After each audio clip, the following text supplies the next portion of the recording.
to the ExecMBA Podcast. I'm your host, Brett Twitty, and you are listening to a new episode. On this episode of the podcast, I'd like to feature a conversation I recently recorded with Mike Doerr.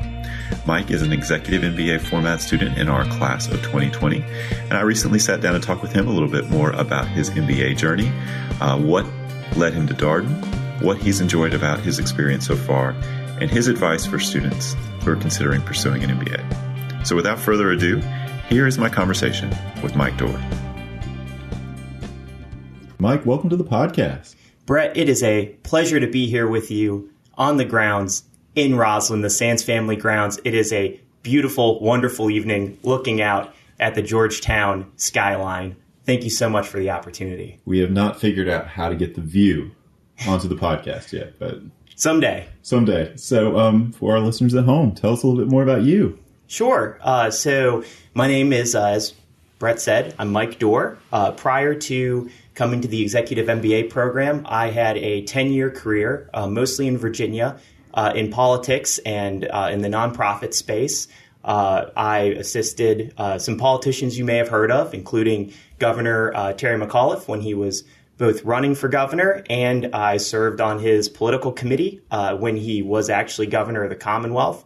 I've also assisted a number of different politicians, including Mayor LeVar Stoney. I served as a consultant to his race in Richmond, coming from 5th place to 1st place on Election Day is very exciting. And I've also helped a number of nonprofit statewide causes in Virginia as well. So, and I'm currently moving in a slightly different direction in my career, but I'll save that for later.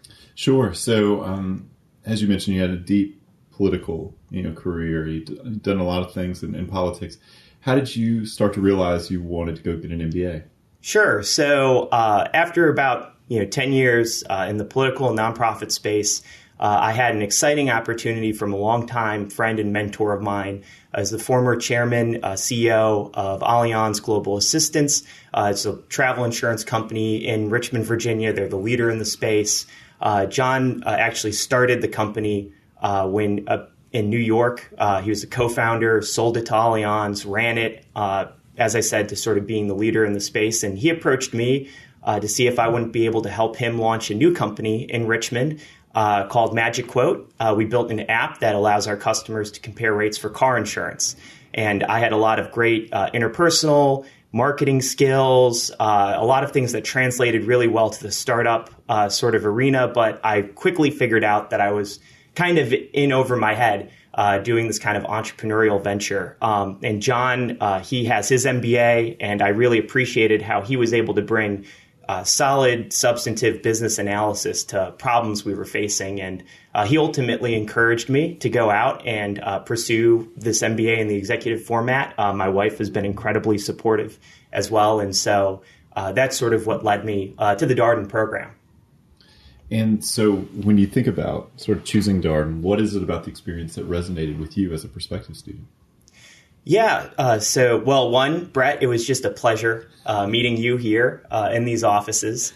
And one of the things that really attracted me to the Darden program is the core place that the University of Virginia and the Darden School have played in Virginia in our Commonwealth's ecosystem. Charlottesville has always been sort of a hub for entrepreneurial activity and for financing those activities. And so I really felt like I would be extending myself into an area that could both provide me with some intellectual academic resources, learning about finance and accounting, but also assist me, entrepreneurial new businesses. They're resource-intensive businesses. They require a lot. They're like little baby businesses, and to get up and running, they need a lot of help and support. And I felt like Charlottesville, UVA, Darden would give me both the intellectual firepower to come at this challenge, but then also would put me in a network that would be very helpful to this current project that I'm working on.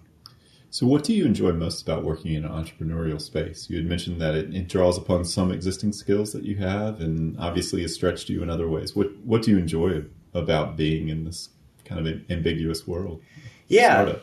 For sure. So I would say that I really enjoy the fact that any given day I could be doing 2 or 3 kind of different things. No 2 days are the same. I could be working on say our fundraising 1 minute, then, putting pitches together for investors. The next minute I could be working with our marketing team. And really, we have a great, small, collaborative team of really experienced, proven entrepreneurs that I've been working with.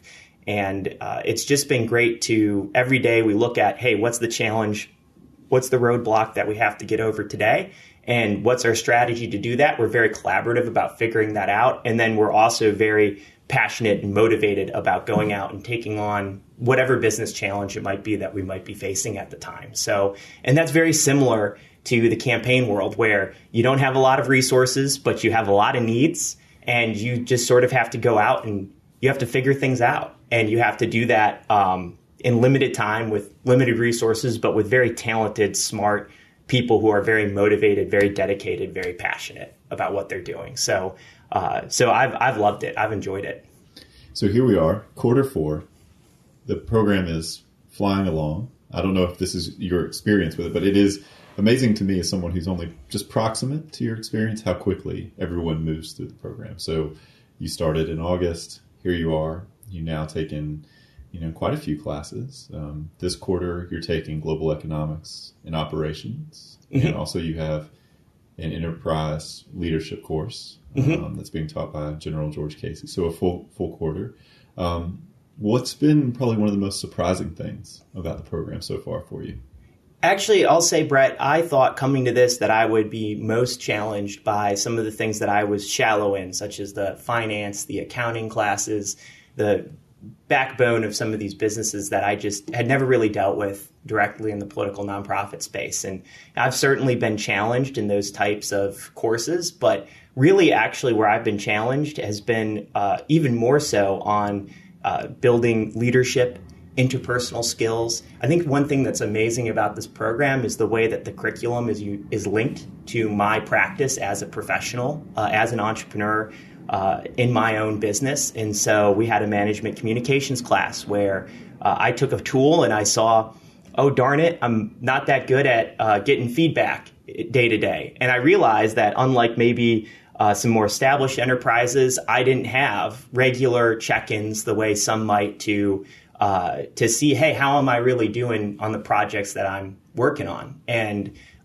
in my career as well, I realized I didn't really have a lot of structured opportunities to sit down with mentors and really intentionally say, how can I do things better? And I didn't have a lot of strategies either. And so that was a huge blind spot that I was just totally unaware of. And so in taking that class, I was able to improve myself as a business person, an entrepreneur, and just as a person in the world, period, by trying to incorporate more strategies into my day-to-day business practices. So I found the program to really enhance my career, even as I'm going through it. It is time. It does take time to do it, but it has been, I'd say on the whole, an enhancement, and it's made me a better professional. How have you managed the time? I think this is something that's on a lot of prospective students' minds. We try not to use the word balance too much because I think it's hard to be truly balanced while you're doing this, right? Because you have a lot on your plate. You have work and life, and you have school. And I have an adorable 1.5-year-old Luke. I love you. You're a beautiful baby, and yeah, right. But these things, it is tough. It was tough, being away for a week from my wife, who's amazing. My wife Liz, who is started her own company as well, and is someone who I look up to as well. In terms of what she's done, and I have all the respect in the world for. But she had to kind of take the kid for a week, right? And that's tough on her to do. And so I think the key thing is just to really try to focus on when you're with what I've tried to do at least is when I'm with my family, when school, like here's my school time, here's my business time, and then I'm going to take this time and this is sort of family time and I'm going to guard it. And my Sunday mornings where I take my kid and we go to breakfast and hang out, like that's our time. And I've tried to sort of create more guardrails and barriers, which is not a thing that I'll say I was particularly good at. I think my life, my political life, my personal life are all sort of, it's all sort of one thing. I'm not somebody who's had a job where I just check out at 6:00 and I go and do this. But that's how I've handled it, is just sort of trying to set those barriers up and to try to lean on my peers to use, what I've learned is I don't learn everything the fastest. You just it makes sense when you say it, but I'm not the smartest, guy in the world on everything. In fact, not on most things. Other people I need to rely on other people to help bring me along in the class. And the sooner you figure that out, the better off you'll be in the program, that you can rely on your peers. Yeah, what you said about sort of guardrails feels, I've had quite a few of these conversations with classmates of yours and students from prior classes, and they all talk about that same sort of thing, just trying to be fully present, which is hard to do. But you want to make time for all of these things because they're equally important, right? Absolutely. And it's at certain times more important than other things going on, right? So, many of our students are parents, and so have kids and spouses and partners to think about, and work is demanding and school is demanding. So, yeah, absolutely. It's all sort of demanding on your time, but at the end of the day, I get really energized by the interactions I'm having with my peers, with my professors, with the things that I'm learning. I feel like I'm growing. And for me, that sort of adds to the well. It doesn't take away. It's made my life, I think, overall more exciting because I'm learning and growing in a way and being stretched in a way I hadn't been in about a decade. It's been 10 years since I walked into an academic institution and said, I'm going to go through some sort of formal education process. And so it's really expanded me and pushed me in ways that certainly they're challenging, but they're exciting as well. And I think have added to my energy and excitement about my career and what's going on currently for me. So, and then that's helped me, I think, have energy to go back at my career with sort of a fresh perspective. And so I think it's all good, man. It's all good. Yeah. So, do you feel like it's made you better at your day-to-day job?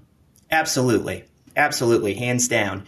One key thing that comes right away for me is the confidence of having an MBA from just a top-tier program and being in a top-tier business program. I had this view, and I had dealt with a lot of people in the business world, but just that, I'm over here in the political nonprofit space, and oh my God, what is business? What occurs there? What do these business people do?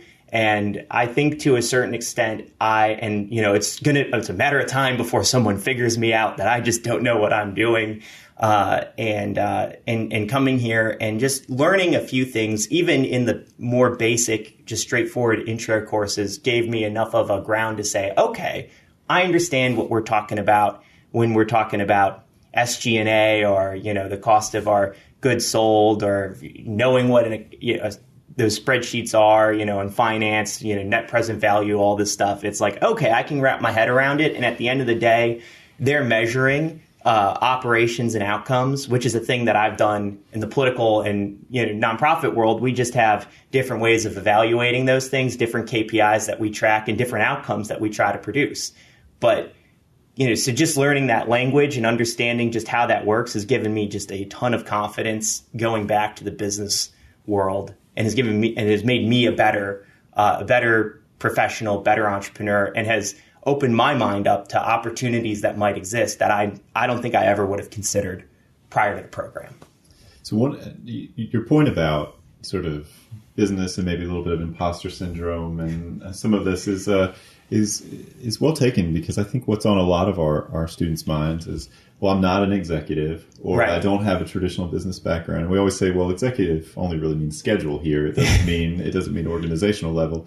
But the business thing is definitely on people's minds, right? Yeah. So you come from nonprofit political background. What would you say to a student, who's sort of thinking like, I don't have a traditional business background.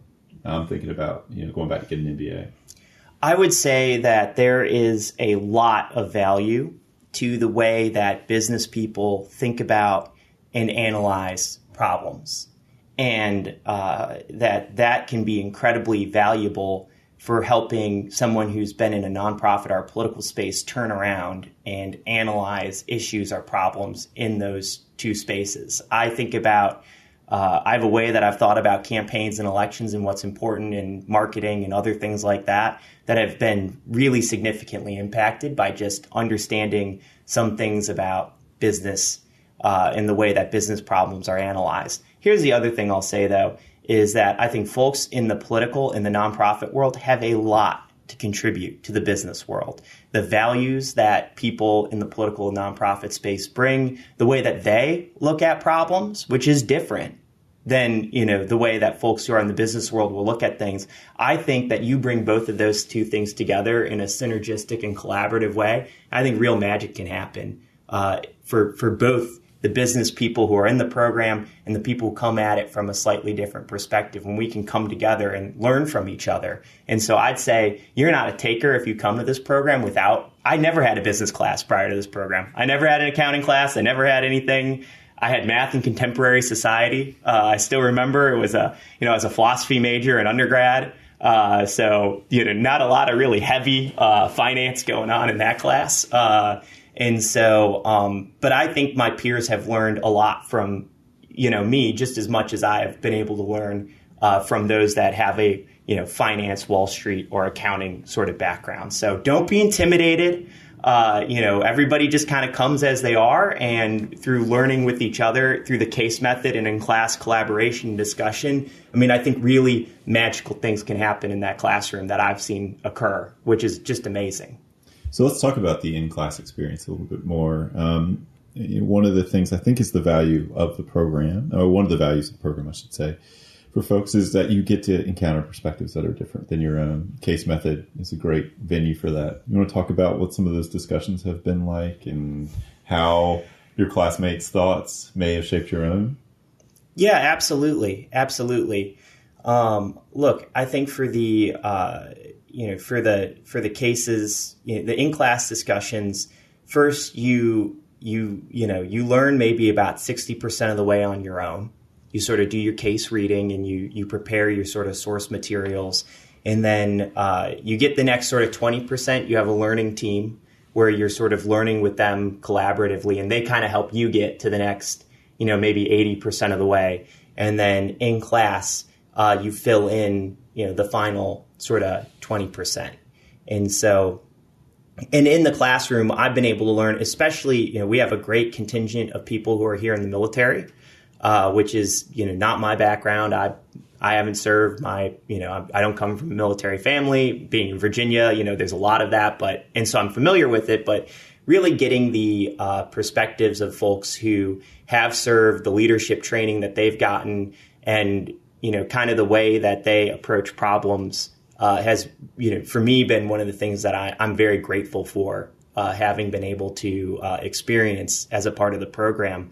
And I've actually found we have a lot more in common than I might have thought, because in my world, in the political world, you get sort of shipped off somewhere and you're expected to sort of figure things out. The stakes, I think, are a little higher for some of my friends who've served, but, they kind of had to do the same thing. And so hearing some of their stories about getting sent, to somewhere, be it in North Africa or, somewhere in the Middle East, and then they've suddenly got to be in charge of a platoon somewhere.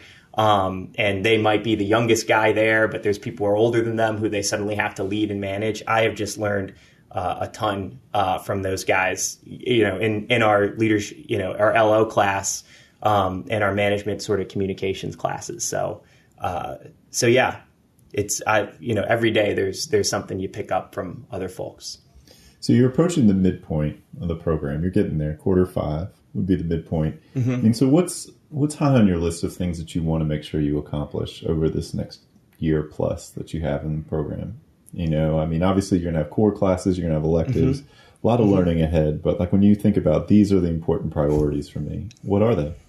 Well, so one thing that's been just really important for me, and you can't you can't discount it, is the resources that a top 10 business school like Darden can provide to students. I think that I have done an okay job taking advantage of we get access to everything, just about everything that the full-time MBAs get access to. So they have symposiums about finance, operations, accounting, where they bring in heavy hitters in the business world to come and speak to problems and issues. And so for me, I'd really like to sort of do a better job taking advantage, I'd say, of some of those resources to grow and network and sort of meet other people. And so, and already that's been beneficial to me, I'll say. And the Darden, career centers have been great. I've been working with Jim.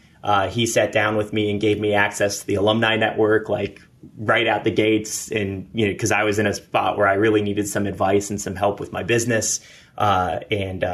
Really set in. And that network has been amazing. The alumni network has been fantastic. Darden alums, they really, when you reach out and say, hey, can you help me with a problem?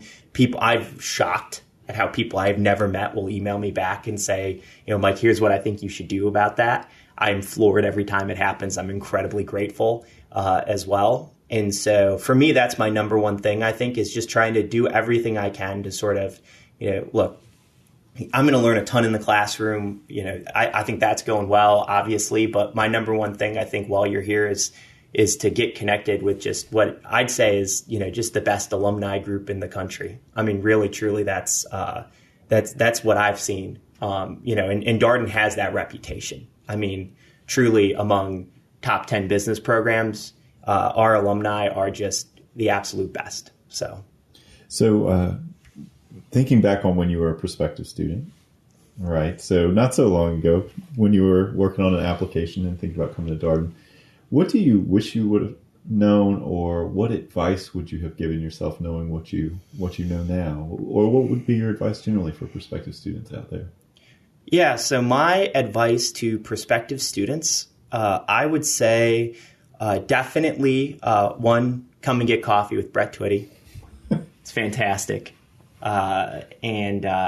You can ask him all sorts of things. He'll schedule it. He'll make it so easy for you. Sometimes he'll come out to, he's based up here in Washington, D.C., but he's not above going down to Richmond or Charlottesville to meet with folks. So he'll do that. So, number one, I'd say go get coffee with Brett. And then number two, I think it would have been beneficial for me to sort of go and see a class. But I'd encourage people who go and see the class. It's sort of like, seeing a play, but not seeing everything that goes on behind it. I could see how it might be a little intimidating for folks because you walk into this class and everybody's shooting at each other about, accounting or finance or whatever it is that's going on. And I'd say, don't be intimidated. These are people that have had 5 or 6 months of intensive business training at a top 10 university. And the only reason why we're all so, if we appear to be really good currently is because we really rely on and support each other through this program. And that's what I've just been so impressed by. I've had, my colleagues in this program have cheered me on when I've had successes. They've been there for me when I've had struggles and issues. And I'm just, so grateful to everybody here. And I think that aspect is something that you just can't get until you actually step through these doors and you walk into this classroom and you get there for LR1 and you actually feel the energy in that room and you start to establish those bonds. And we've only known each other for 5 or 6 months now. And it's crazy how close I am to a lot of these people in this program. So.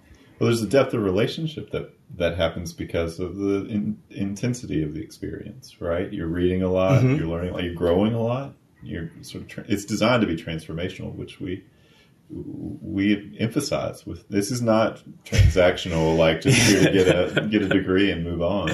No. This is deeper, for sure. So, talk a little bit more about how you use your learning team, or how the group supports your learning, right? So you mentioned this sort of step process of individual learning team, class.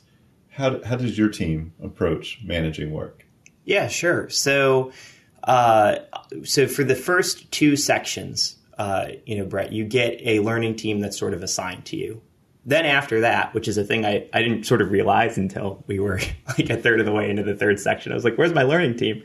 You sort of then go and assemble. You either join up with another learning team or you sort of assemble your own learning team. And so I have a group currently of about 6 or 7 people in the program that I work with. And what we found works for us. It's different for everybody, but we try to link up, just really quickly, once a week, during the time that we have class in the evenings. We also have our notes are sort of all in the cloud. So we all do the reading. We all make our own sort of notes and comments on things, and we share that. So if I'm struggling with something, I can refer to our OneDrive in the cloud that we've got, which is very helpful for me in a lot of cases. And then, we'll try to link up. If we've got Friday, Saturday, Sunday residency, we'll try to link up Thursday evening or Friday morning before everything kind of kicks off.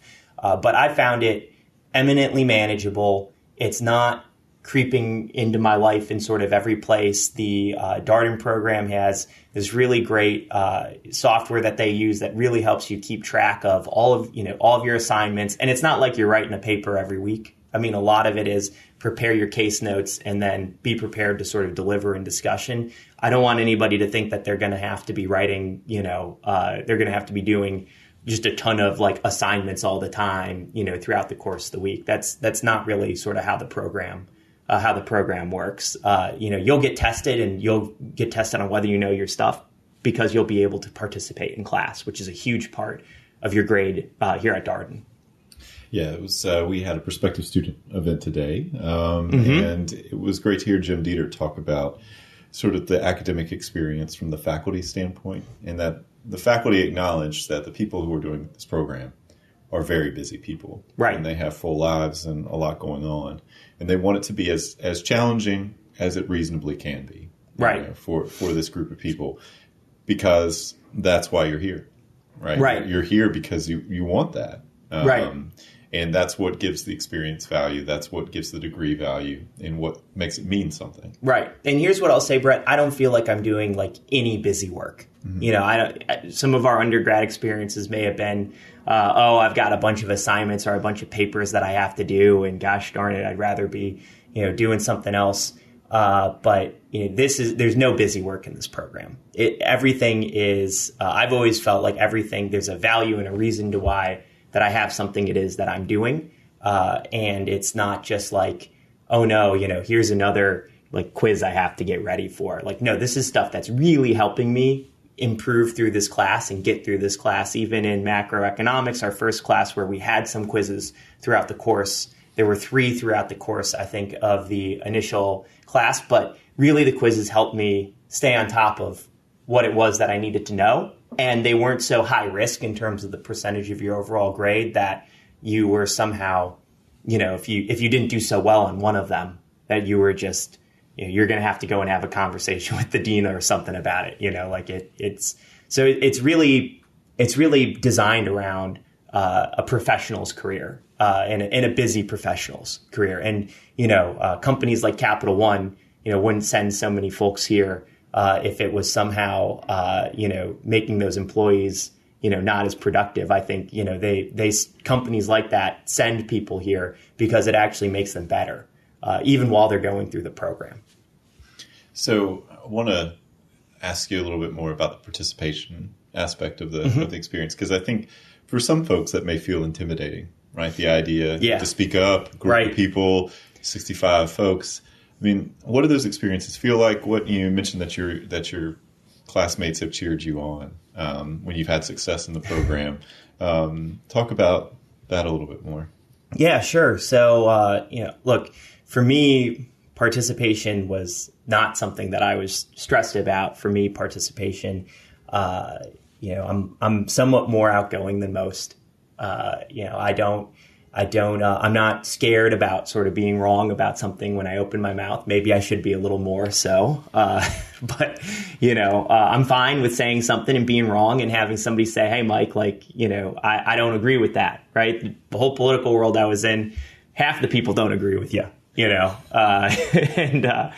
you constantly sort of have to learn about how other people kind of come at things and problems, right? So here's the thing that I will say is what's nice about going back to school is it is like not like when you're in the business world. It's not like when you're in your career, and if you say something that's off or not quite right in a meeting with your superiors, and you're doing your weekly check-in on your projects, it's very low stakes. You can be wrong in that classroom. And I think that's the best thing in the world, honestly, about going back to school. Like, if I'm wrong in Magic Quote, I mean, it costs us money. We have to go back to our investors. It's not easy. Like, it's tough. There are real risks and dangers. But in that classroom, I mean, people are incredibly supportive. Even when you might feel a little, I've had plenty of times, actually, not a lot, but a couple where I've come out of the classroom and been like, gosh, I really feel like I stepped in it, when I made comment X, and, people are genuinely very supportive. They'll say, no, I think maybe I wasn't right about something, but here's maybe how I could have rephrased it better or said it better or differently. But people are just so supportive. So if classroom participation is something that you struggle with, or you are intimidated with it, just know that this is a place where they assume positive intent. They assume that you are trying to help everybody sort of get at the truth. And I'll say some of my more reserved, more analytical colleagues in the course, I've enjoyed seeing them open up a lot more over periods 2, 3, and 4 as they felt sort of more comfortable. So the sooner you can just say, forget it, I'm here, it's great. We're either in Charlottesville, which is gorgeous, looking at the grounds, or we're here in our nation's capital, Washington, D.C., just say, what, I'm here to just learn. It's a different space, and it's a safe space for me, whatever my background or perspective might be. Yeah, you're right that everybody has things to work on. You don't choose to come to a program like this if you're perfect and That's right. nothing else to accomplish. That's right. So, it's a rare opportunity, right? And absolutely. How often do you have a chance to come together with a group of really interesting people and talk about things and hear different perspectives? And you're all in that same mindset of growing and developing. Who all have different perspectives on things. I mean, there's there's people who work in the medical field, and I had a business that I was looking at, potentially doing some work with, and I had somebody who literally works in an OR. I could say, hey, what do you think about this product? Is this something that would add value? Obviously, I've met with the entrepreneur and the CEO of the company, and I know they think it's a good idea, but what do you think? I mean, you are in the medical business. And so having opportunities like that are just, I didn't have like a doctor on speed dial I could call to ask about things. I didn't have somebody, who works in cybersecurity that I could just, on speed dial, call about things. I mean, it's project managers, all sorts of different professionals who come at these things, and they become resources for you, not just in the classroom, but in your professional life as well. And I've gotten a lot of value out of that. Yeah, it's been cool talking with some of the entrepreneurs in the program, particularly in our class of 2019, who have leveraged that expertise in the execution of their own business. Yeah, right? Absolutely. So all of a sudden you've got an accountant and a finance person, and you might have a particular skill set, and you start to develop a sense of your gaps, or things that people are better at than you that can help you run your business. As you go through a program like this, and all of a sudden you start reaching out to some of those people, and you have a team. Yeah, totally. And I think that there's this relationship, between academia and entrepreneurship that has just totally not been talked about a lot. You think about some of the most incredible companies, Facebook, was basically incubated, on a college campus. But there's this perspective, I think, that, that some have had who are sort of business leaders in that space that, you don't need school, you don't need to go back to school, you can learn everything through the hard knocks that you'll get sort of in the business world. But actually, I think in UVA and the Batten Institute and places, and the accelerators that exist, that are part of this university are actually an example of, just a pure example of how universities and academia are actually walk hand in hand with the startup and early stage company ecosystem. And that as a founder, you need so many resources. Universities can provide you as an entrepreneur with those types of intellectual, interpersonal, and in some cases, connections to capital resources as well. So to me, entrepreneurship and academia go hand in hand. And I think, I had a view for a little bit before coming to this program that I don't need school. I'll just go learn in the real world. Well, guess what? Learning in the real world costs money. And when you come here and you learn something, I mean, yes, you have to pay to be in the program, but it doesn't cost you money on your business. Mm-hmm. And that's huge. I mean, and I spoke with a number of entrepreneurs before I came to this program, and I said, would you have rather have gone to get your MBA and learn this? Or did you feel like you did better just learning it in your business? And they said, no, you will save so much money and so much time, which is worth way more than your money, because you have very little. You might not have a lot of money, but you have very little time to prove what it is you're doing. Mm-hmm. And so there's so much value. If you are somebody who is, working on a startup or starting your own company, I'd say this is a great place where you can grow and flourish. Well, Mike, thank you so much for coming on the podcast. It's been a pleasure having you here. Absolutely, Brett. I want to thank you. I can think of no better way to spend a Saturday evening after a long day of class and sitting here with you, Brett Twitty. And I just want to thank you for this opportunity to talk about the impact this program's had on me and my startup. So thank you. Thank you so much, Mike. Thank you. And that was my conversation with Mike Doerr, an EMBA format student in our class of 2020. As always, if you have any comments, suggestions, requests, anything we can cover here on the ExecMBA podcast, we're all ears. We can be reached at exec, that's EXEC, MBA, @darden.virginia.edu. And until next time, thanks for listening.